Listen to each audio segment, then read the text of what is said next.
Zašto neka osoba pati kad je partner ostavi? Emotivni partner kad je ostavi. Bilo muško, bilo žensko. Zašto ljudi pate kad ih neko ostavi? Ljudi duševno pate iz mnogih razloga, ali jedan od najvećih duševnih bolova je ne kad izgubite nekog, nego kad vas neko ostavi. Pogotovo kad vas ostavi zbog nekog drugog. Zbog čega se tu ljudi toliko slome? Mentalno i psihički i duhovno i emotivno i tako dalje. Šta se dešava kad vas neko ostavi? Prvo da vidimo šta se dešava kad ste sa nekim u vezi.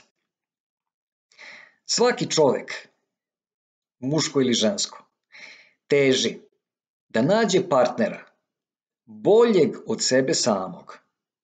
Zato što u potencijalu, ako bude imao potomstvo sa tim partnerom, i to potomstvo će biti produžetak njega, onda će to potomstvo, ako je partner bolji od njega, kvalitetniji, i to potomstvo će biti kvalitetnije od njega samog. Tako da će se on produžiti u svojoj nekoj boljoj verziji.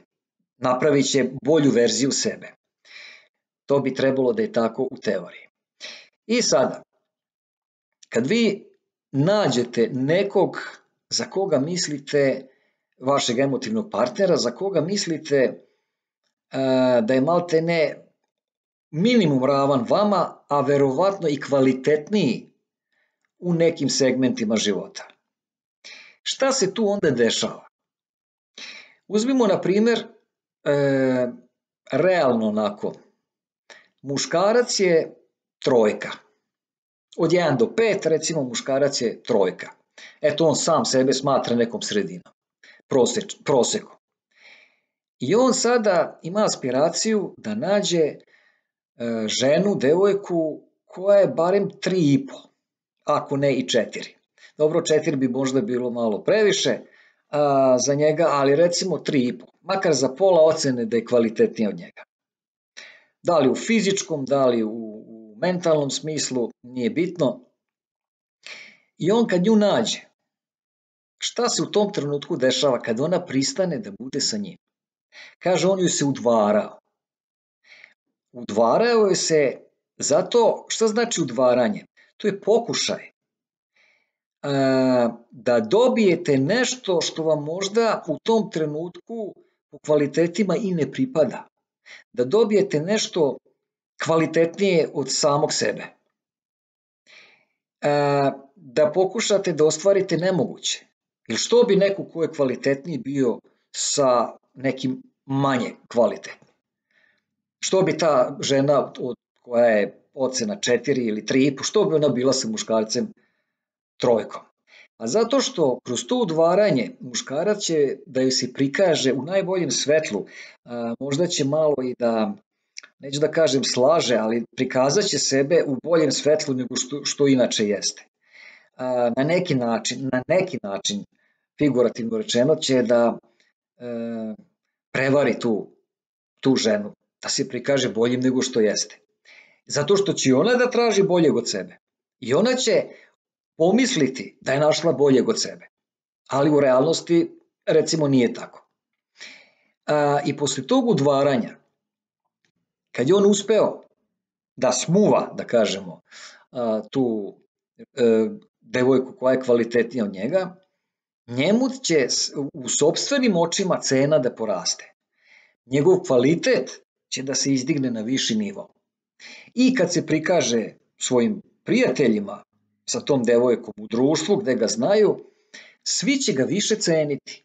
Reći će, vidi ti njega, kako je on smuvao, kako je osvojio ovako lepu i zgodnu devojku. Kvalitetno. Automatski on sa te pozicije broj 3, on će da skoči isto na 3 plus ili 4. I to je benefit ostvarivanja veze s nekim kvalitetnijim. Znači mi postajemo kvalitetniji i drugima i samom sebi. To je znači direktna korist. I sad ljudi provedu određeno vreme zajedno i iz mnogih razloga raskinu. Ali generalno zajednički imenitelj tih razloga zašto ljudi raskidaju je disproporcija između kvaliteta partnera. Ako ta devojka koja je 3+, shvati da taj muškarac je samo 3 i da se ona prevarila u proceni, ili recimo ako su bili približno isti, ona je napredovala u društvenom smislu, prodornija je, uspešnija, upoznala je druge ljude, napravila je karijeru i izdigla se više nego muškarac. To je razlog za raskid veze. Kad energije, kad kvaliteti kad postanu disproporcionalni, kad se jedan partner mnogo više razvije u odnosu na ovog drugog, kad ne mogu da idu zajedno kroz život, tu dolazi do raskida. I sad ta devojka je to shvatila i dovoljan je neki povod da raskinu. Ona njega ostavi. Šta se dešava u tom trenutku, u trenutku raskida? Kako taj muškarac reaguje? To vam je kao, sad je malo smešan i banalan primjer, ali recimo, muškarac je štedeo i kupio neka dobra kola. I uživao u tim kolima, ljudi su ga cenili, rekli su viš kako on sposoban, pa je zaradio pare, pa je kupio dobra kola. Ta kola su ga digla u očima drugih ljudi, a i sam sebi postao važniji. I sad odjednom ustane ujutru ide na posao i nema više kola. Neko mu ukrao kola. On bi doživeo šok, jer su ta kola bila nešto što ga izdizalo u društvu. Sad neću da poredim, znači, kola i devojku, naravno da nije isto, ali princip je isti. Ta devojka ga je dizala u društvu, davala mu je boost, što kaže, boostovala ga je, davala mu je novi kvalitet. I sad odjednom ona više neće da bude s njim. Šta se sad dešava? Pazite sad ovu situaciju. On je bio 3, devojka je bila 3+. Devojka je napredovala, možda se izdigla na nivo 4. A i njega je izdigla malo i on je došao recimo na nivo 3+. I sad ona odjednom njega ostavi. I to ga recimo ostavi zbog nekog kvalitetnijeg muškarca. On u tom trenutku kad je shvatio da ga devojka ostavila, na koju se oslanjao, on pada. Ona mu je bila oslonac. Kao što sam govorio u nekim videima, on nije stojao samo na svoje 2 noge, nego je tu devojku shvatao kao oslonac. Pa su mu one 2 noge oslabile, njegove. Što znači da nije bio sam sebi dovoljan. Kad se ona izmakla, on pada. I to ne pada više na onaj nivo na kojem je bio je 3, rekli smo, jel? Nego pada na 2,5 ili čak na 2. Zašto? Pa zato što mu je taj šok kad ga je devojka ostavila urušio sistem vrednosti. On se direktno, njegov sistem se oslanjao na to što je on sa tom lepom i zgodnom devojkom, kvalitetnom, kad se ona izmakla, to vam je kao da ste imali, ne znam, neku, da kažemo, kuću na nekim stubovima. I sad je ona bila stabilna, jel? I kad se jedan stub izmakao, kuća pada. Tako i sa sistemom vrednosti. On više sebe ne doživljava kao kvalitetnog muškarca, zato što mu je ta devojka, time što ga je ostavila, rekla šta? Pogrešno sam te procenila, nisi ti 3,5, taj kvalitet za koji sam mislila da si, ti možda čak nisi ni 3, ti si možda 2,5. I to je mnogo, mnogo ispod mog nivoa, tek sam sad to shvatila, trebalo mi je to dugo vremena to da shvatim i nisi radio na sebi, nisi dovoljno kvalitetan da bi ja više bila sa tobom. A i to što sam bila s tobom i to se kajem. Tu sam izgubila vreme. Otprilike, nije ona to njemu rekla direktno, ali otprilike taj muškarac misli da ona tako misli. A ta devojka realno i misli tako. Samo što je možda eto kulturna pa mu nije rekla. A ne mora da mu kaže ništa. Samim tim što ga je ostavila. Ajde da ga je samo ostavila, nego ona našla još kvalitetnijeg muškarca od njega. I to ohoho. Time ga je totalno ponizila, unizila, ubila u pojam. Sve ono koliko ga je izdigla za onih pola ocene. Sad ga nije toliko spustila, nego ga je ugazila dole. Sad je pao znači za ocenu i po. I sad je u goroj situaciji nego što je bio.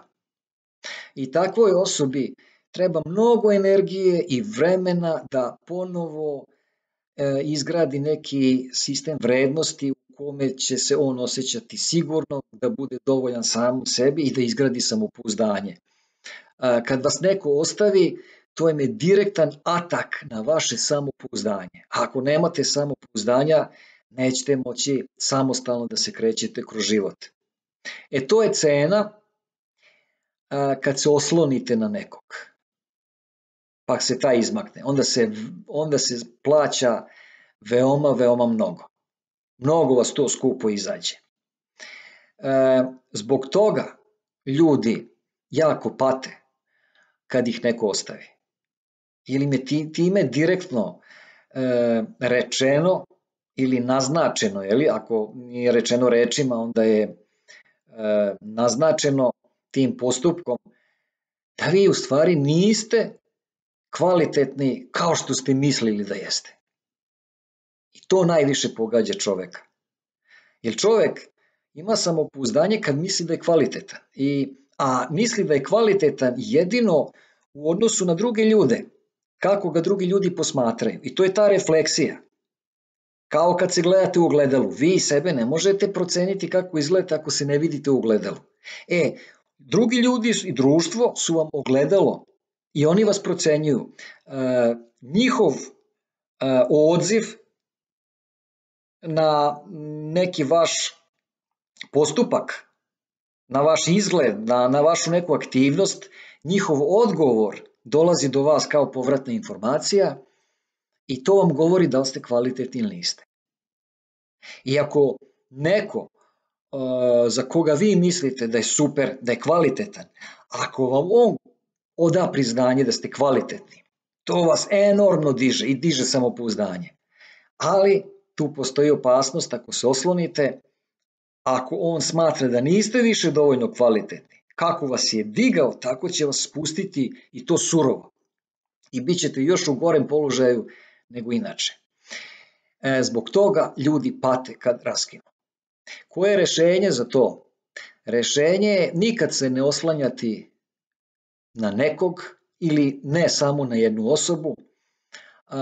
Treba stojati čvrsto na svoje dve noge, razvijati sopstvenu ličnost, sopstvene kvalitete i da vam to bude jedini oslonac.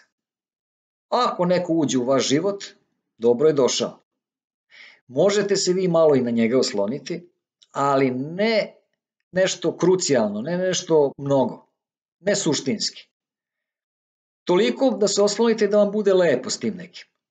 Ali da uvek imate tu malo mozgu, da morate biti samostalni, da imate veru u sebe i da budete spremni na sve što vam život nosi. Pa ako se izmakne ta neka osoba, da se ne uznemirite mnogo. Da uvek imate odstupnicu, da lako zbog sopstvenih kvaliteta možete naći nekog drugog. A i da možete biti sami. To je možda i ključno. Onaj ko može da bude sam, ko izdrži da bude sam, taj je pobednik. Sve ostale ili sve osobe koje mu uđu u život, oni su prolaznici kroz vaš život. Jedino vi sami sa sobom ostajete. Sve ostalo je prolazno. Eto, to imajte na umu. Ako vam je video bio koristan, lajkujte, delite i prijavite se na moj kanal. a mi se uskoro vidimo u nekom novom zanimljivom videu. Prijatno!